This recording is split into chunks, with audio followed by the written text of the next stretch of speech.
right, so Mike Sankey, Luthier extraordinaire, sent us over these Tele pickups because he's like, hey John, I know you rewind pickups, so you want to try rewinding these and make them to these particular kind of specs?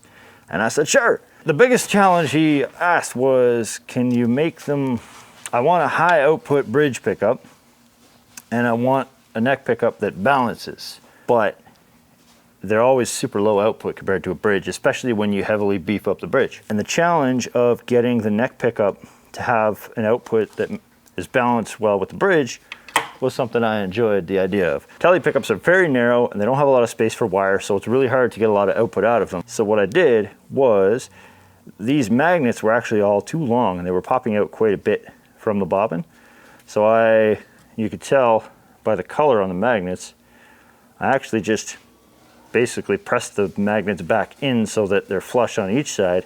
That gives us a few more millimeters of height to work with, which gives us a lot more room for a lot more wire. That does a few things actually. One, it allows us to wind enough wire to balance out with the bridge.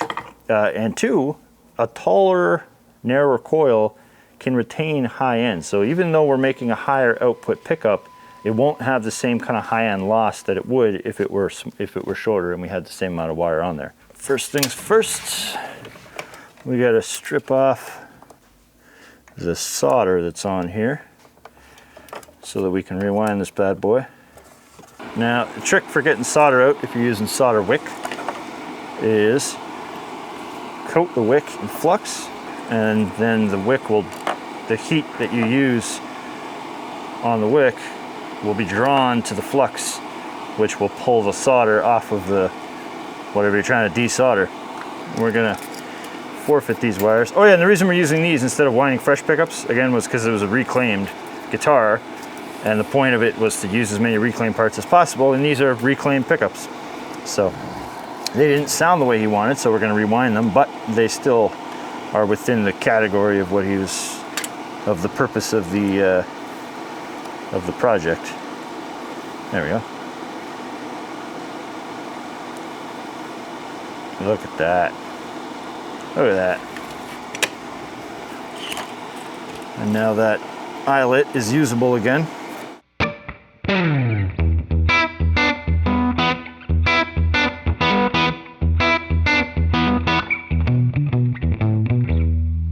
There we go. And now we can see through both of those eyelets. Fantastic. Now we're going to sand down the edges. And the reason you want to sand down the edges of all sides is because there can be, and there does get, little tiny burrs on the edges of the material while you're working with it, doing stuff like we're doing, or you know, when you're cutting the wire off, your knife is digging into the edge while you're cutting, and those little burrs can actually snap the wire while it's spinning, while you're winding it on the machine. And so you got to make sure you sand all those burrs nice and clean.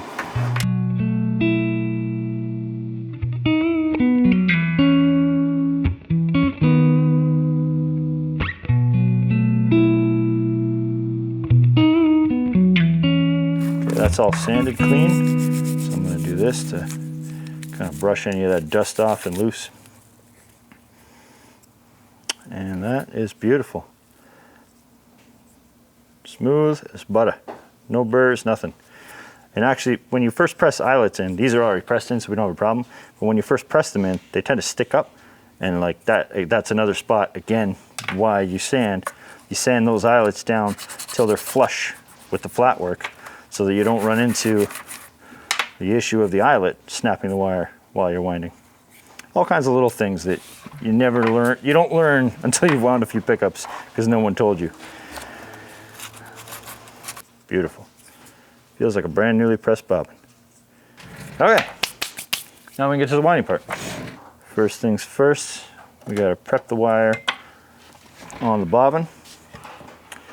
And this is the neck pickup, so this is going to be reverse wound, so it's going to be wound clockwise.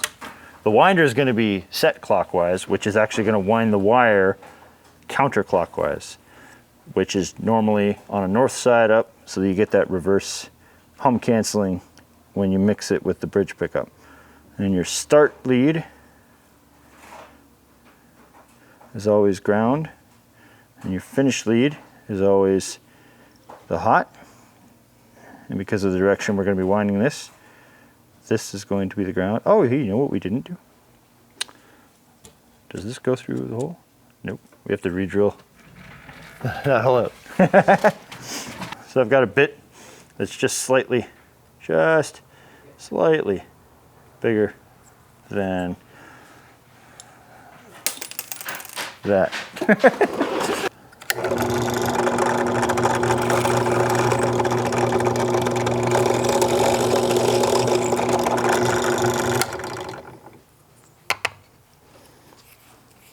Perfect.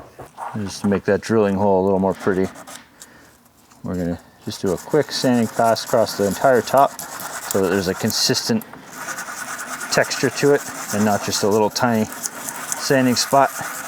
Getting the wire started.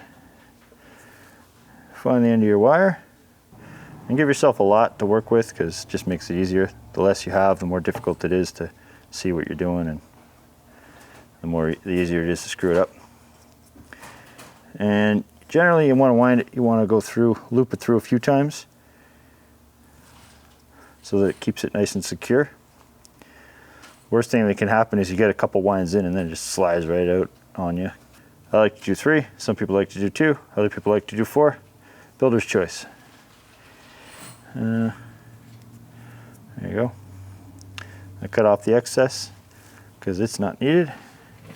This is going to go on the floor directly underneath where this is. Okay, now it's essentially just the process of winding, which is the scariest part the first time you wind, but it really ends up being the easiest and most zen part the more you do it. So winding count direction up, so that every time it winds, it counts up. We're winding clockwise, which if you watch the winder turn clockwise, it's going to go that way. Okay, but before we really get into the winding part of it, we have to set the guides. So I loosen the guides, both of them. Grab a straight edge, preferably a proper straight edge, not a ruler from 30 years ago, but this will work because it's straight.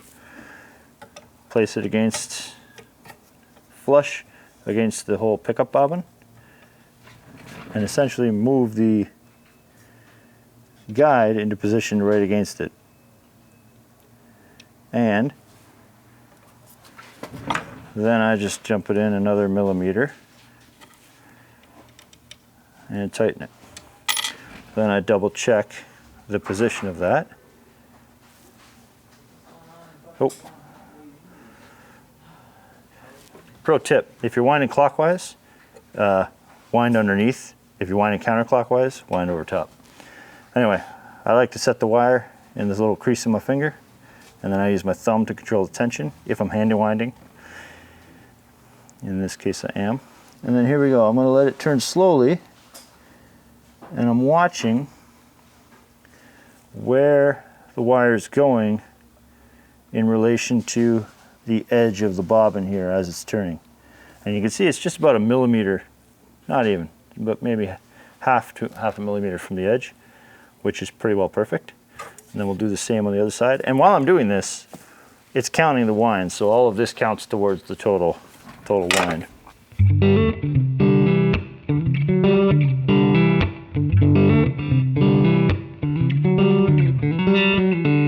Good.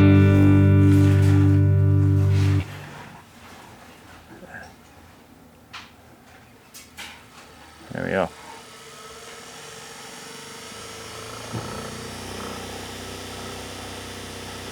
And now what I'm doing is I'm trying to wind it in such a way that it's building up the wire evenly on the coil, so that there's no like big bulges or U-shapes or anything like that. And generally, the slower you wind, the closer you are to a machine kind of wind. So you'll have more capacitance. And the faster, not the slower you wind, sorry, the slower you move your fingers, and the faster you move your fingers, the more scattering you're getting. Technically, anytime you're hand winding, it's going to be scatter wound because you don't move like a perfect machine. So it'll sound similar There'll be a little tonal difference, but not a big tonal difference, whether you move slow or fast. What's more important is the number of winds, the tension, the size and shape of the coil. The tension's a big one, actually. Okay,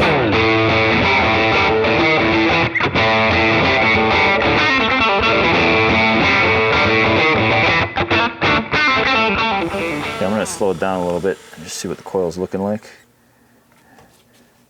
Okay, I'm getting a tiny bit of a U shape. So I'm just gonna focus now on building up a little bit more in the middle.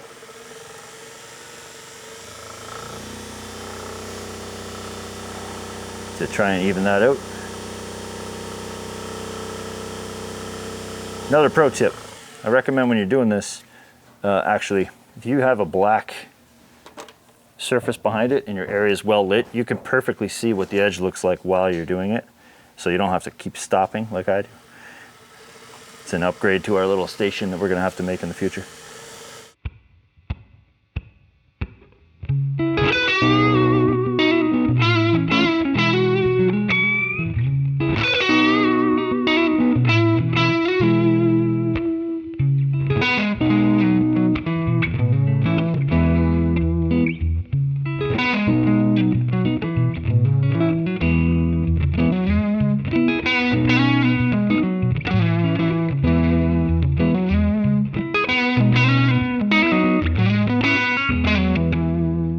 There we go, just over 8,800 winds. I think that's a good place to stop. The coil's looking really good, really balanced.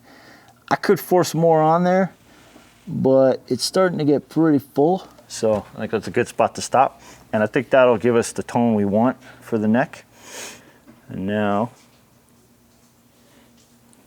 I'm just gonna unwind it a few times because I made the mistake of stopping in the middle, and an intelligent winder and a person who's done this a bunch of times like myself and was paying attention and not focusing on saying crap would have wound the last few winds near the bottom.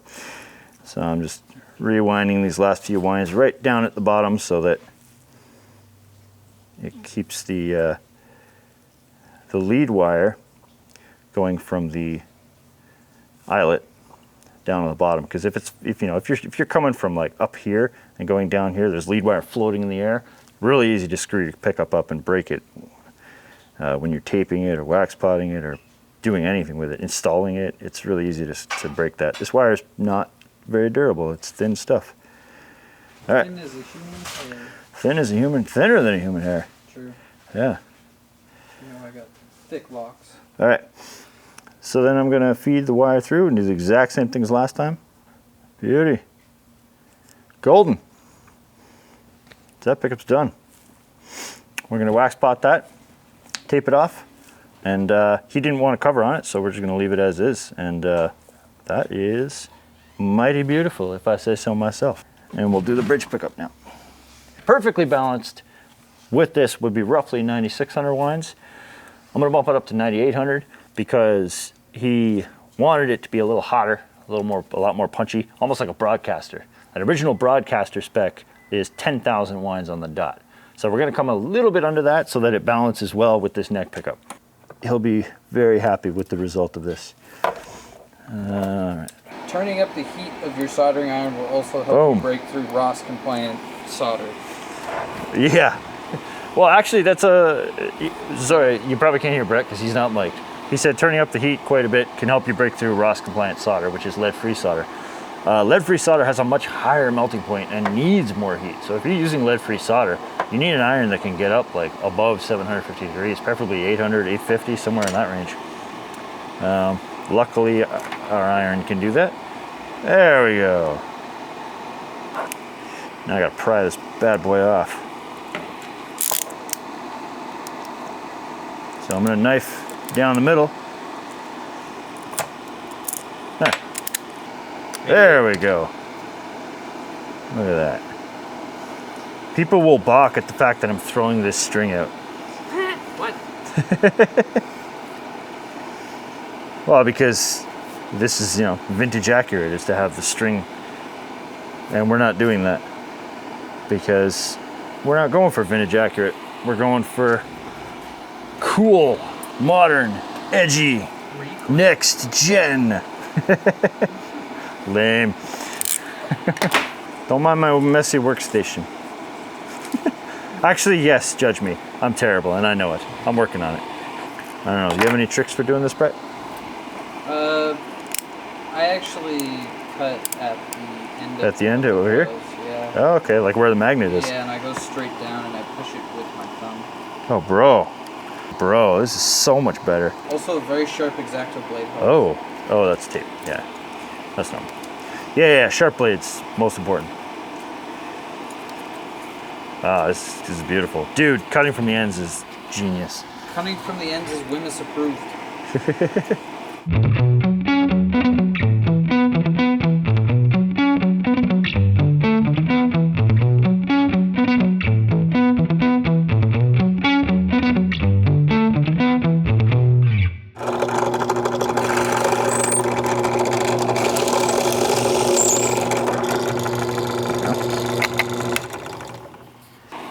I'm actually really excited about these pickups, man.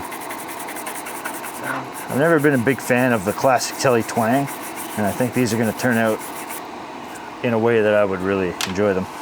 Almost makes me want a Tele. Now we're going to do the easy and fun part. We're actually rewinding it. So, same as before, although some things are going to be the opposite. We're going to have that hum canceling middle position. So this time we're going to start, instead of on that side, on the other side. And we're going to switch the direction to counterclockwise. Counterclockwise. Counterclockwise? Is that what I said? Clockwise. Wow.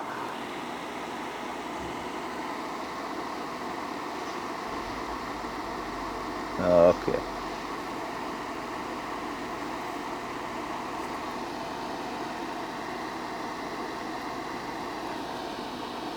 I'm pretty happy with that. You don't want to over tighten it too, because if you over tighten it, you'll end up with big burrs on this thing, and that can cause you problems when you're winding back and forth if they're in a spot where your wire is going to cross it. There we go. That's good. Okay. Reset this. And now we're going to go over top instead of underneath, because underneath when you're going this way, over top when you're going this way. Okay. And once again, now it's just about getting it started.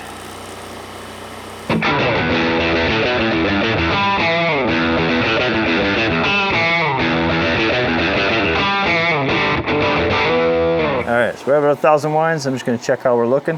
Whoops. Turn it in the direction, while you're checking, turn it in the direction you're actually winding it. That is looking beautiful. Alright.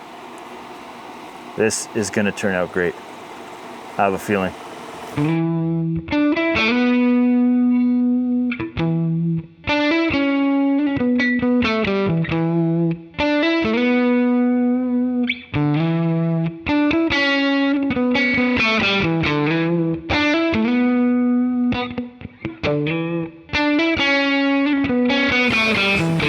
Whoa.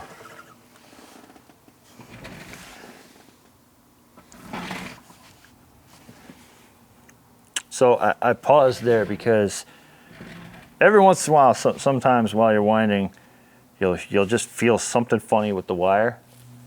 And it's always good to pause for a second, reset, check the wire, check the position to make sure that everything's still in line so you're not going to do something to screw everything up. It's always better to be safe than sorry.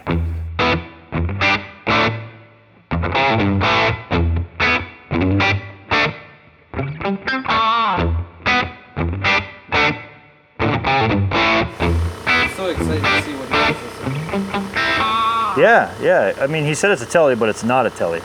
He's making it headless, and his guitars are always really cool. So I think it's going to turn out really good.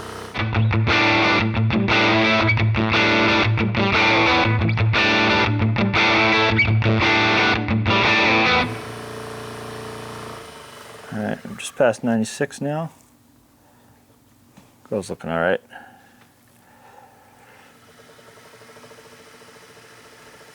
'97, and keeping it down at the bottom for the last few winds. 98. Even when you end your coil, let's say, right at the bottom, sometimes while you're doing this part, it'll jump up a little bit. And you don't want that. You want it to be as close to the base plate, to the base of the bobbin as you can. Done. 2 beautiful coils.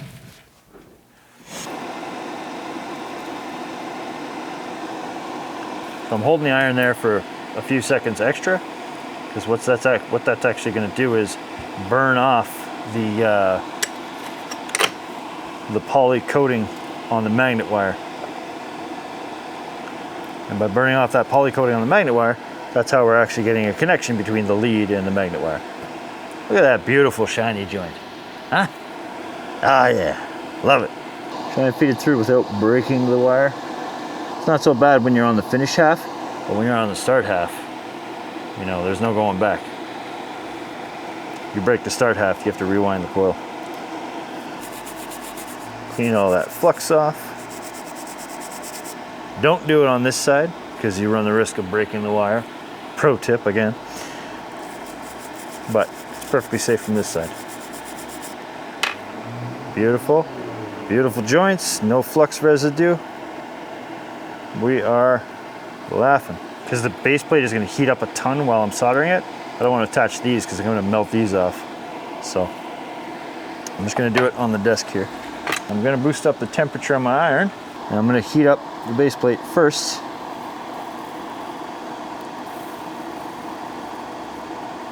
Before I start trying to add solder.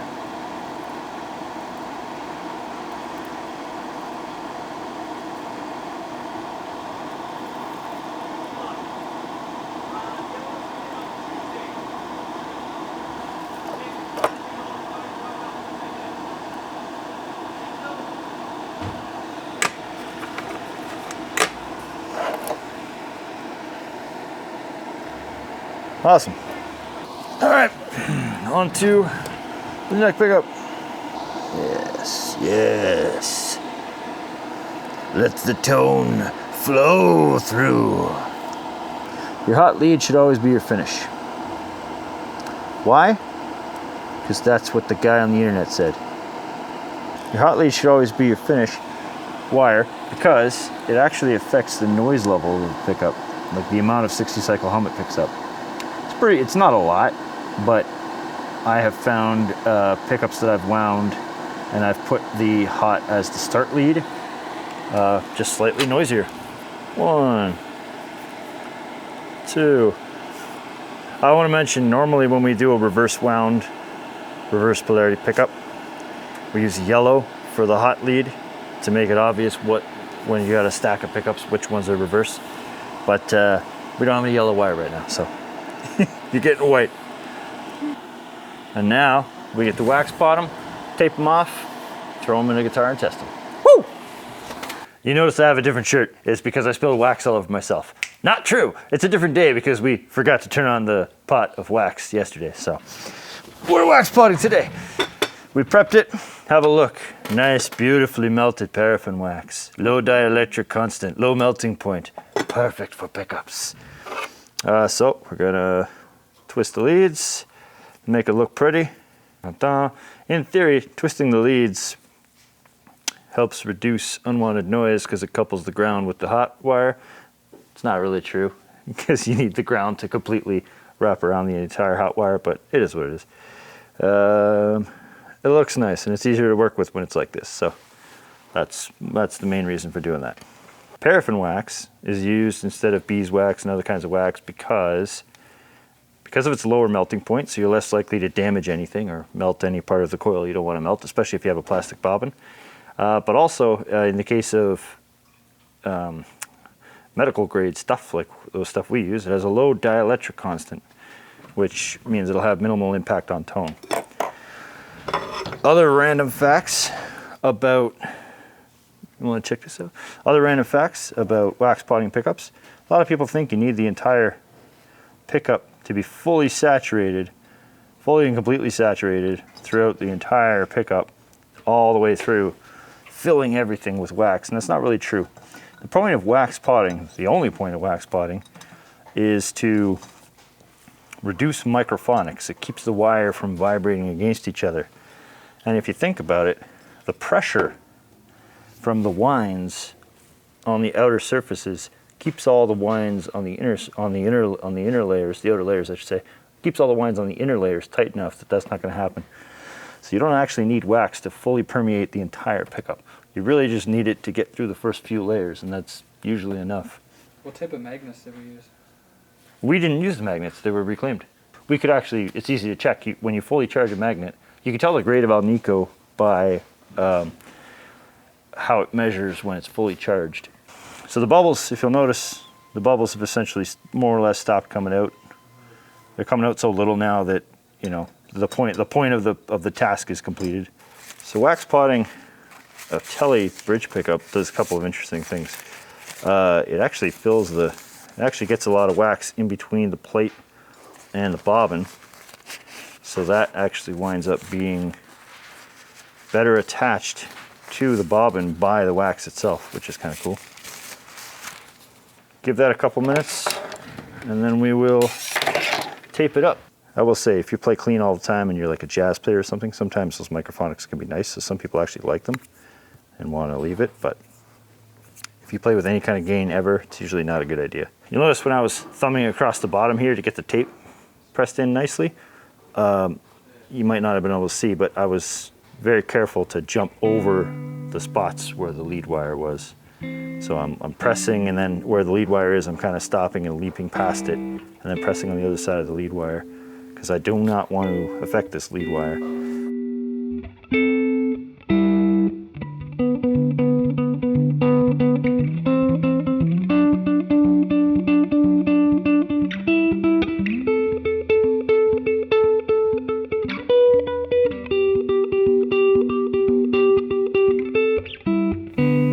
Done. Fully charged. Let's measure them now. Oh geez, yeah, these are definitely Alnico 5s. I think I might discharge these a little bit. Why would you intentionally discharge a magnet? So the advantage to using stronger magnets is you can degauss them intentionally. And if you want to get an Alnico 2 type of sound out of an Alnico 5 magnet, you can do that by degaussing the Alnico 5 magnet. Degaussing meaning reducing the strength of the magnetic field that it produces. And the reason for doing that is Alnico 2, Alnico 5, all these different strengths of the magnetic fields that they generate have an impact on the tone. It's not a huge impact, but it's enough that it's audible. Alnico 5 tends to be very tight, have tighter bass, and have a much harsher attack, especially on high-end strings. Whereas Alnico 2 will have much fatter bass and a much more rounded kind of attack. And this is reading very strongly.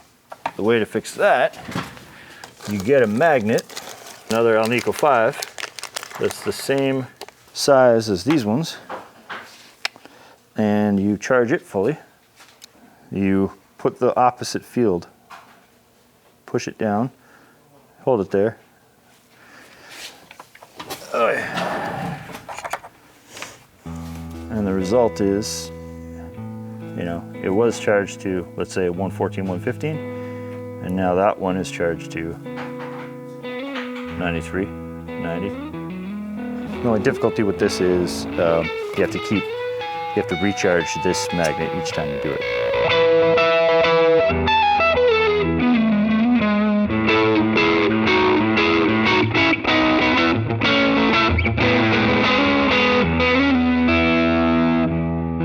So these won't be so overly bright that they'll be harsh when you're playing those strings.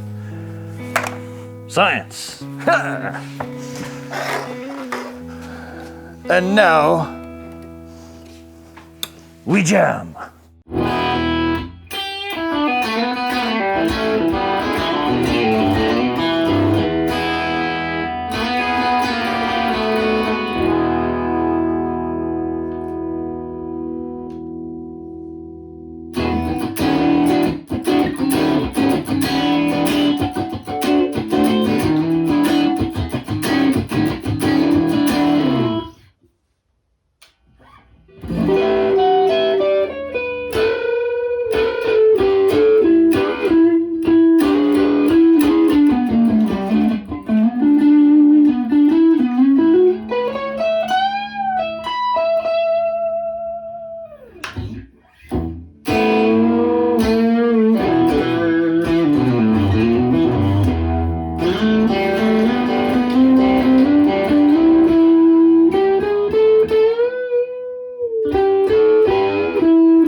you.